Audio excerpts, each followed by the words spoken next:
Hi everyone, जय हिंद। आज की वीडियो में हम बात करेंगे प्रमोशन मिक्स की। लास्ट की 3 वीडियोस में हमने समझा था प्रोडक्ट मिक्स, प्राइस मिक्स और प्लेस मिक्स को। मैं उन तीनों वीडियोस का लिंक डिस्क्रिप्शन बॉक्स में दे दूंगी। तो शुरू करते हैं अपने आज के टॉपिक से। पहले बात करते हैं प्रमोशन की। Promotion refers to the communication mix which deals with the personal and impersonal persuasive communication about the product or service। Promotion का मेन एम्फोसिस किस पे होता है? कम्युनिकेशन पे। देखो, ये एक परसुएसिव कम्युनिकेशन होती है कंज्यूमर्स के साथ, ताकि हम उनको स्टिमुलेट कर सकें कि वो कंपनी के प्रोडक्ट्स को परचेज करें, राइट। प्रमोशन के 3 ऑब्जेक्टिव्स होते हैं: to inform, to persuade, to remind. To inform मतलब कंज्यूमर्स को एजुकेट किया जाए कि हमारा कोई प्रोडक्ट है, हम मार्केट में एग्जिस्ट करते हैं, तो हमारा प्रोडक्ट परचेज करो। दूसरा है टू परसुएड, यानी आप कस्टमर को कन्विंस करते हैं साउंड रीजंस देके या स्ट्रॉन्ग आर्ग्यूमेंट्स के थ्रू, ताकि वो आपका प्रोडक्ट परचेज करें। नेक्स्ट ऑब्जेक्टिव है टू रिमाइंड, यानी कंज्यूमर्स को रीइंफोर्स करना थ्रू रेपिटेटिव एडवर्टीजमेंट। देखो, जैसे टेलीविज़न में एक ही प्रोडक्ट को लेके कितनी बार एडवर्टीजमेंट आती है, तो कंपनी क्या कर रही है, हमें बार बार याद दिला रही है कि हाँ, हमारा प्रोडक्ट है, आप इसे परचेज कीजिए। ओके, तो ये है प्रमोशन के ऑब्जेक्टिव्स। आगे हम बात करते हैं प्रमोशन मिक्स के एलिमेंट्स की। Advertising, sales promotion, personal selling, publicity, direct marketing. शुरू करते हैं एडवर्टाइजिंग से।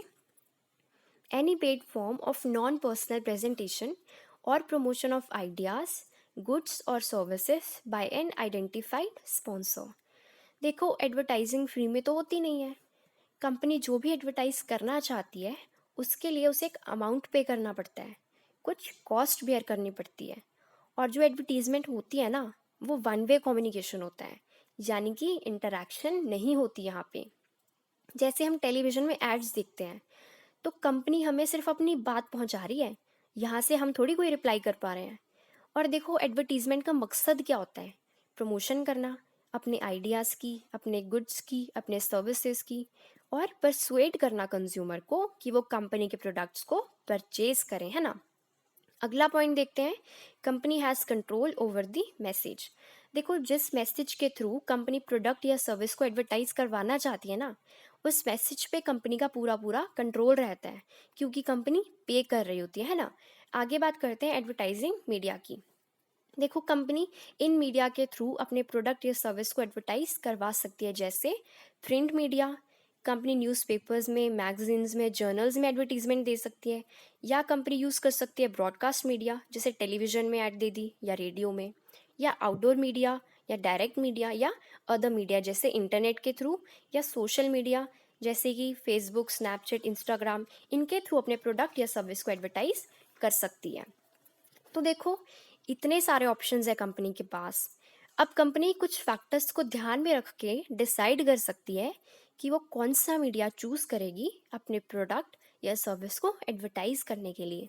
जैसे कि कॉस्ट, अगर टीवी में कॉस्ट ज़्यादा आ रही है, तो रेडियो पे कर सकते हैं एडवर्टीजमेंट।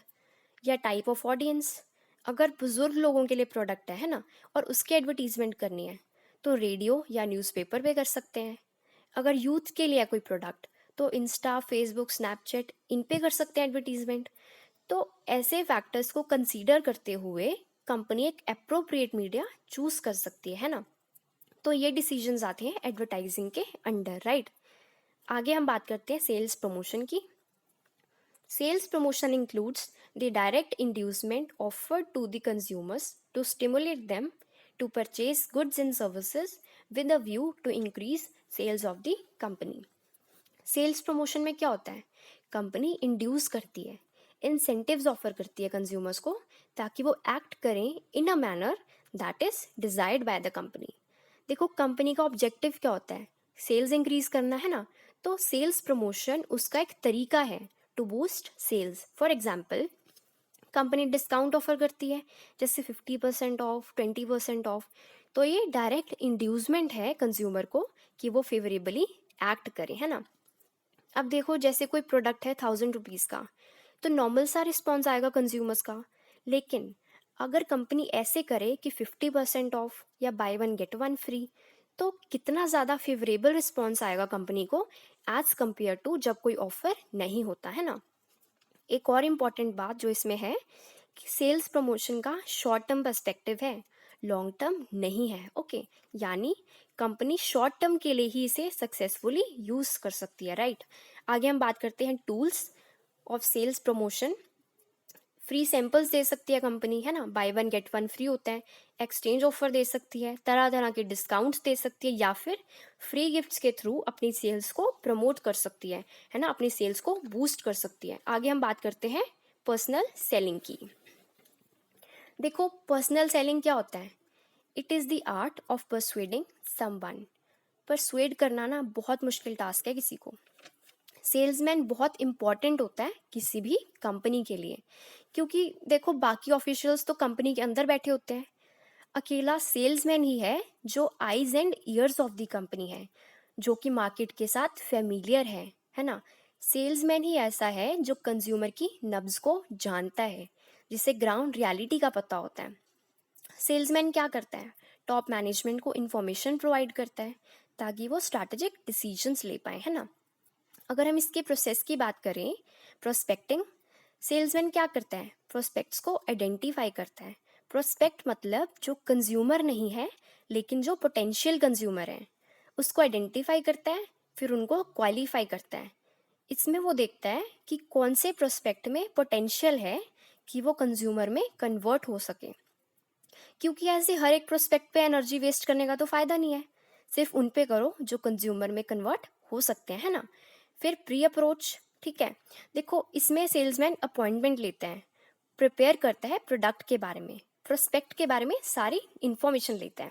देन अप्रोच, इसमें वो एक्चुअली अप्रोच करता है कंज्यूमर को, उससे मिलता है, बातचीत करता है। फिर प्रेजेंटेशन देता है कंज्यूमर को, डेमो देता है, अगर ऐसा प्रोडक्ट है दैट वारंट्स डेमोन्स्ट्रेशन, है ना। अब देखो, अगर कंज्यूमर के माइंड में कोई डाउट है तो कंज्यूमर पूछ सकता है सेल्समैन से, एंड सेल्समैन उसके सारे डाउट्स भी क्लियर करेगा।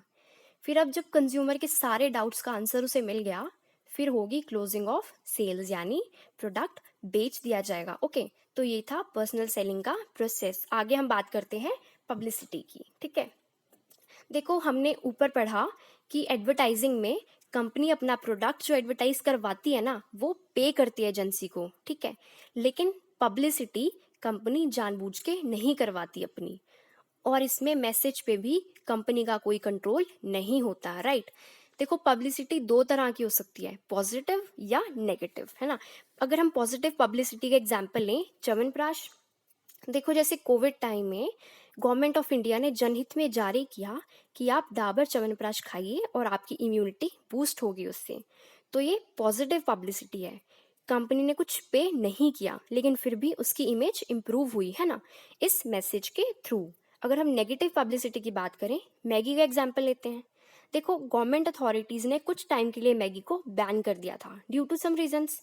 तो वो थी नेगेटिव पब्लिसिटी मैगी के अगेंस्ट, जिसकी वजह से कहीं ना कहीं उसकी इमेज पे असर पड़ा होगा, राइट। आगे हम बात करते हैं डायरेक्ट मार्केटिंग की। डायरेक्ट मार्केटिंग में क्या होता है? मार्केटर अटेम्प्ट करता है कि वो डायरेक्टली कम्युनिकेट करे इंडिविजुअल कंज्यूमर के साथ, ताकि लॉन्ग लास्टिंग रिलेशनशिप बन सके।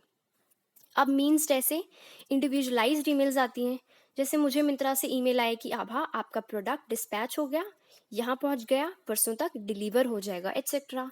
या हमें मैसेजेस आते हैं, तो कंपनी क्या कर रही है? टेलर मेड ऑफर्स लेके आ रही है हमारे लिए, ताकि हम फेवरेबली रिस्पॉन्ड करें, है ना। डायरेक्ट मेल भी होते हैं, जैसे बाय पोस्ट आता है। इसका एग्जाम्पल है Amway. Amway 100% direct marketing company है। एमवे का सामान आपको किसी मार्केट या शॉप से नहीं मिलेगा। एमवे के स्पेशल एजेंट्स होते हैं, जिनको एमवे बिजनेस ओनर्स कहा जाता है। वो डायरेक्टली कंज्यूमर को ही अप्रोच करते हैं। तो ये था प्रमोशन मिक्स के बारे में सारा, हमने इनके एलिमेंट्स को अच्छे से समझ लिया, ठीक है। हमारी 4 पीस ऑफ मार्केटिंग की सीरीज कंप्लीट हो चुकी है। आज की वीडियो यही ख़त्म होती है। Thank you so much. Channel को प्लीज़ सब्सक्राइब कर देना। बहुत बहुत धन्यवाद।